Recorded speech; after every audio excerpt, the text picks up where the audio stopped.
আসসালামু আলাইকুম। আমি এখন বানাবো এই ঠান্ডা ঠান্ডা দিনে খাওয়ার জন্য দারুণ একটা জিনিস, বলতে মানে পারফেক্ট একটা মিল। এটা হচ্ছে chicken manchow soup, Indian restaurant স্টাইলে তৈরি করা। যদিও খুবই সহজ, কিন্তু খাইতে যে কি মজা একবার বানাইলেই বুঝতে পারবেন। তার সাথে শুরু করা যাক। আমি এখানে একটা কড়াইতে কিছু তেল মাঝারি আছে গরম করে নিছি। এর মধ্যে আমি কিছু নুডলস এইভাবে সিদ্ধ করে রাখছি, ইনস্ট্যান্ট নুডলসগুলা, ওগুলা আমি এর মধ্যে দিয়ে ভেজে নিব। ছড়ায় ছড়ায় দেই, সামান্য কিছু আমার স্যুপের জন্য যতদূর দরকার আর কি সব দেবো। মাঝারি আছে ভাজবো যাতে মচমচে হয় এবং উপরটা পুড়ে না যায়।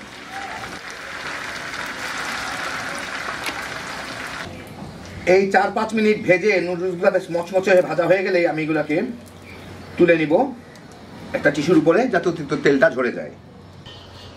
তো আমি এখানে নিচ্ছি 1 কাপ পাতাকপি কুচাই নিচ্ছি একদম কুচি কুচি করে, গাজর ছোট ছোট এরকম কিউব করে নিছি, বরবটি এগুলো সব প্রায় কাছাকাছি 1 কাপের মতো আছে, একটু কম হইতে পারে, একটা টমেটো, আধখান ক্যাপসিকাম, সবগুলো এরকম ছোট ছোট এরকম ডাইস করে নিছি, একটু কাঁচামরিচ, একটু ধনিয়া পাতা, একটু পেঁয়াজ পাতা ছোট ছোট করে কেটে নিছি, 1 টেবিল চামচ আদা, 1 টেবিল চামচ রসুন, এগুলো আমি গ্রেট করে নিছি এই গ্রেটারের এই জায়গাটা দিয়ে, ছোট জায়গাটা দিয়ে আমি গ্রেট করে নিছি। এখানে 1 কাপ মুরগির মাংস আছে, এখানে 1 কাপ মুরগির মাংস আমি ছোট ছোট করে এইভাবে ছোট ছোট পিস করে নিছি, টুকরা টুকরা করে। এইখানে 3 টেবিল চামচ কর্নফ্লাওয়ার আছে, এর সাথে আমি একটু পানি মিলিয়ে রেখে দিব, এটা ঘন করার কাজে লাগবে।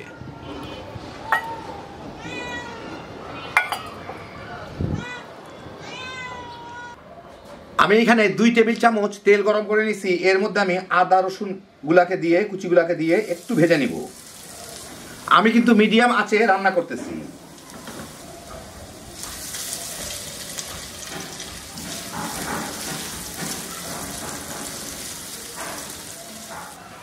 আদা রসুনগুলা একটু হালকা বাদামি হলেই এর মধ্যে আমি মুরগির মাংসগুলা দিয়ে এটাকে ভেজে নিব।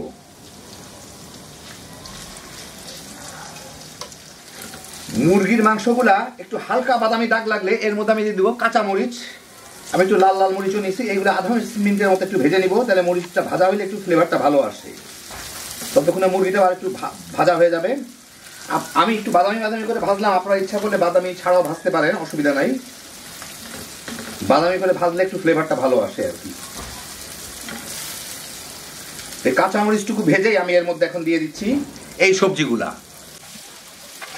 সব ক্যাপসিকাম টমেটো সহ সমস্ত সবজিগুলা দিয়ে দিব, দিয়ে এটাকে মিনিট খানেকের মতো একটু ভেজে নিব।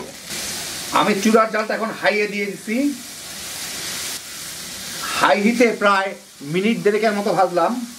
ভেজে আমি এখন এর মধ্যে দিয়ে দিব হচ্ছে পানি, পছন্দ মতো পানি দিব।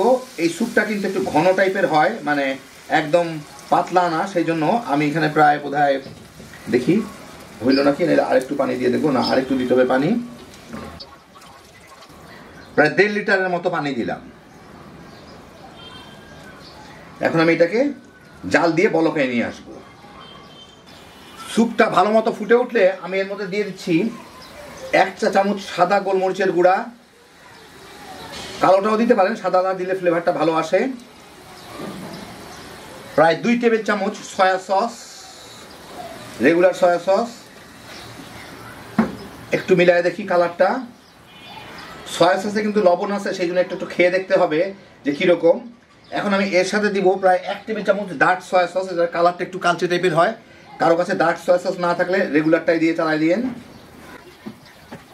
একটু নেড়ে দেখি কালারটা কেমন আসলো, কালচে কালচে কালার হয় এটা আর কি, মানে বাদামি বাদামি, হ্যাঁ হয়ে গেছে, ভালোই হয়েছে।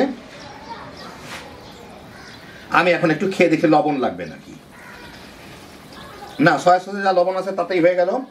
আরেকটা জিনিস আমি এখানে দিচ্ছি, আপনাকেও চাইলে দিতে পারেন, জিনিসটা ভুল ধারণা প্রচলিত আছে, ক্ষতি করে না কিন্তু, এটা হচ্ছে টেস্টিং সল্ট। টেস্টিং সল্ট না চাইলে আপনারা এর ভিতরে অল্প একটু চিনি দিয়ে দিতে পারেন, টেস্টটা অনেক বেড়ে যাবে।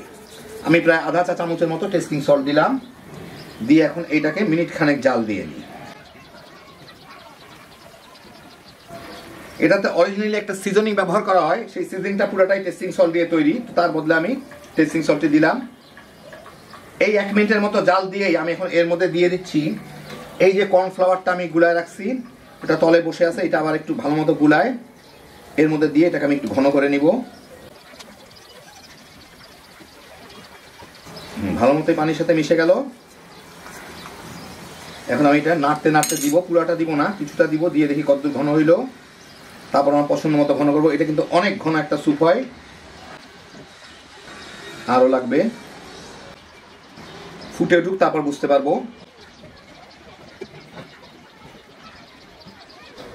আরও একটু লাগবে, দিয়ে দিই। প্রায় 3 টেবিল চামচের মতো কর্নফ্লাওয়ার এর মধ্যে গেল। এখন এর মধ্যে আমার দিতে হবে এই ডিমটা যে আমি ফেটে রাখছি, সেই ডিমটাকে আমি এর মধ্যে দিয়েই নাড়বো না, ডিমটা একটু ছড়ায় ছড়ায় দিতে হবে। এটা অন্য স্যুপের মতো না যে ডিমগুলো একদম পাতলা পাতলা হয়ে থাকে, ডিমগুলো একটু এর মধ্যে মোটা মোটা দাগের থাকবে আর কি ডিমগুলা। সেই জন্য আমি আগে চেঁচে পুছে দিয়ে নিই, দিয়ে তারপর এখন এটাকে একটু নেড়ে ডিমটাকে ভেঙে দিই। দেখেন ডিমগুলো একটু মোটা মোটা দাগের আছে, মোটা মোটাই থাকে এর মধ্যে, ডিমগুলো এরকম পাতলা হয় না, আমরা কর্ন স্যুপ কিংবা অন্য স্যুপে যেরকম দেই সেরকম। এখন এটাকে আধা মিনিটের মতো জাল দিলে আমার হয়ে যাবে। ডিমগুলো সিদ্ধ হয়ে গেছে, যে গরম স্যুপটা এতে এমনি হয়ে যায়। আধা মিনিট জাল দিলাম, আমি চুলাটা বন্ধ করে দিই। এখন এর মধ্যে আমার দিতে হবে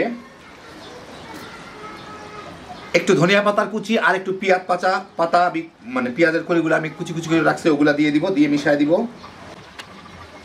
এটা চাইনিজ স্যুপ না, এটা ইন্ডিয়ান স্টাইল স্যুপ, সেই জন্য ধনিয়া পাতাটা দেওয়া হয় আর কি। এখন এর সাথে একটু মিলাই দিলে আমার হয়ে গেল।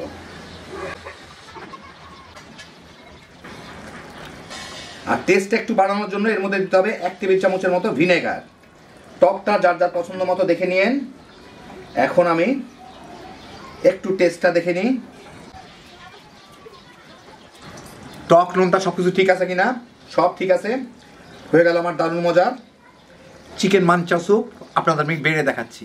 তো এই দেখেন হয়ে গেল আমার দারুণ মজার চিকেন মাঞ্চাও স্যুপ। এই ঠান্ডা ঠান্ডা দিনে গরম গরম 1 কাপ স্যুপ খাইতে যে কি মজা, বানাইলেই বুঝতে পারবেন। খুব সহজে তৈরি করা যায় ঘরে থাকা সাধারণ জিনিসপত্র দিয়েই। এখন এর উপরে ভেজে রাখা নুডলসগুলো দিয়ে দিলেই হয়ে গেল দারুণ মজার চিকেন মাঞ্চাও স্যুপ। এই ঠান্ডা ঠান্ডা দিনে খালি বানাইবেন, পোলা পান নিয়ে তামা তামা করে খেয়ে ফেলাইতে পারবেন। হ্যাপি জোশের একটা আইটেম। আল্লাহ আপনাদের সবাইকে ভালো রাখুন, সুস্থ রাখুন, নিরাপদ রাখুন। ইনশাল্লাহ বেঁচে থাকলে আবার দেখা হবে। আল্লাহ হাফিজ।